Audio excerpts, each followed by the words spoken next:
Okay, mga kasimanwa, iya kita sa residensya mismo it aton nga aktibo gid nga barangay kapitan sa Kumarapbang no si Kap Chodorico Chodosyo. Mga yo abi kita anda mata nga assessment ay after all sayid banabi naton nga nakaabot kanda day karang concern kat may bitak or gumuho man nga parte it revetment wall no sa ana karon nga area sa parte aton nga Aklan River no. Actually may mga post man yan ni karang nag-viral sa social media kung sa siin ay ginakabagak anit mga pumuguyo kapinpay mga ginaagi gili di karon ng mga magago ng mga sakyan man kap na no inyong assessment kara sa daya karang sitwasyon sa may parte revetment wall kara. Sa una sa kanang ba ay dad man gahon no kay Manuel Malvern.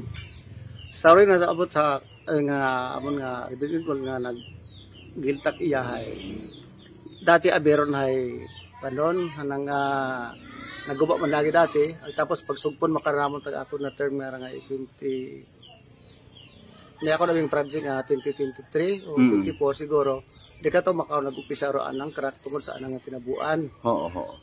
Dati abiagiron hay nawasaw sa gira anak karong idagom ay ako nani ka to nga pag ko 2018 ay na-discover na ako nga wat at mga sugod anang idagom ko revetment wall. So mo bagon kap masasingit ako so rigid no. Ay ikaw mismo nagkandak at ocular inspection sa area. Okay. Ko arabe kan kasi Manong Malbert no. 2018 nga pagdaog na ako na din no report ako ng mga pumuhoy itong mga pet sa Aklan River nga.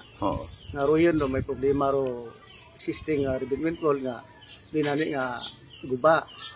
Gani ako may mismo nag-inspection ako nag-usap sa suba tanaw ko sitwasyon ay nakita ko ito nga kung sa ato nga bagay ay wala ta slablat awat at sugod ilangom ay sus marisip okay gani akong gin-picturean agin report ko sa aton natong dati ani nga DPWH nga district engineer nga si engineer Villarreal ba to okay nato kay gani ay insigita gin specific na sa anang nga ng mga engineer nakita nandaro sitwasyon na yani naging kontak ro ng kontraktor ay anda mat ang ginriha bagi itsida. Okay. Kani sa makaron doy nga makaron problema makaron nga nagkarak ko nga sa anang tinabuan ko bago nga project. Ay doy dati agiron nga may gilta kagi. Eh makaraabi ay hindi nagi nga unamat may kapadeliver ito baga sa area nga ron ay doy no nagdugang ra ng crack. Okay. Gani makaray ito ko ina gid pakamayad ko ani nga ipanamon doon anay butangan siguro namot signage ron para ma-aware man ng mga tao kay di kita ni mag-agi sa lugar nga ron hindi nato maseran kun inuno mahugos ron kay delikado kitang mayad kun mahugos so base sa imong ocular inspection at the same time possible nga recommendation so ipakamayad nga butangan lang gid anay signage no pero makaagi pa man do tricycle abi ko na no okay sa again sa going back sa pag-inspection nimo hay mga mauno it buhay pa abi o pilang bugan possibly nga magguho na lang gid mo kun hindi mo maayos ro yun nga sa ako ang pumantaw ito ko ina kay kung matat mag-agi nga sa akyan siguro diag ko I think ko di man siguro gid collapse gid mo anay may kung sa kon bay nag-crack ko yang bukon gid man kan nga abi nga nagbuka gid bagay mo madami gid bagay mo ang timing kay na pag inspection ako mabot man aton nga dati nga project engineer at DPWH nga si Engineer Torres nag-istorya kami nga base ana mga maidiyahan nga repair agi agi speaker pa engineer nga may mako engineer mag-repair ka nga pagguba para sangkere ro gasto kaya ana gid kuno tingwaon man nga itabot ito sa atong district engineer pangako man kanang base by Monday ay ngara tuman ako to sa atong nga district engineer ay sugid ko rin nga para pag may record ba sanda sa milog para abi ka si Manuel Malbert ay akag tuman ja kararo aton nga taga NIDA aton nga taga nga DLG nakita nanda sitwasyon ko yung nga hamba nga nag-crack ka revetment wall okay pero kagapad ka to kap in fairness ay wa man namon abi gid to ma-estimate ana no mauno it padro area nga posibleng may crack gid baga. Hay nakita man nabi namon to kay na sa area may imutangan niya to epoxy to cover ga no. Mao no itiyapad dato nga mga affected gid nga kwan nga area portion. So no sa may una bin nagagunit pa nagapangisda ay anang sugid ka kon ko sang kaspan ba. May ko na may division na biro nga panaro.